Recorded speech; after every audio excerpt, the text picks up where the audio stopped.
চলে এসেছে ধামাকা। মেগাস্টার শাকিব খানের রকস্টার মুভির গান চলে এসেছে। আর যেখানে বাংলাদেশ এমনকি নিউজিল্যান্ডের 3 ম্যাচের সিরিজ, ওয়ানডে সিরিজ চলছে, সেখানে বিজ্ঞাপন বিরতির সময় তখন শাকিব খানের এই গানটি রকস্টারের বাজানো হচ্ছে, যেখানে প্রমোশন করছে তারা। আর রীতিমতো গানটি শুনে আমি আসলেই হতবাক হয়ে গেলাম, কারণ এই গান দিয়ে মেগাস্টার শাকিব খান আসন্ন কুরবানি ঈদে কীভাবে হিট করবে, যেখানে রকস্টারের গল্পটা অন্যরকম বা অন্য ধরনের সিনেমা, আর ভালো একটি গান দরকার ছিল।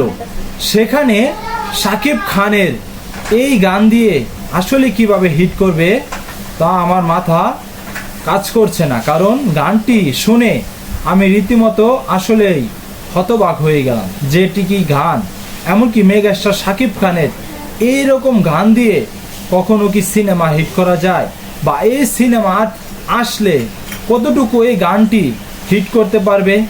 যেখানে 29 সেকেন্ডের একটি গানের ভিডিও ছড়িয়ে পড়েছে, কিন্তু এই গানটি শোনার পরে আসলেই আমার প্রচণ্ড খারাপ লেগেছে যে শাকিব খানের এই ছবির এরকম গান যে আশা হবে তা আমি কখনোই আশা করিনি।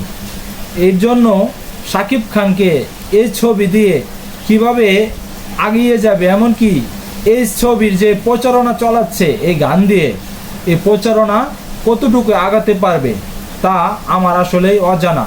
গাইস, আপনাদের মতামত কি অবশ্যই কমেন্ট বক্সে কমেন্ট করে জানাবেন।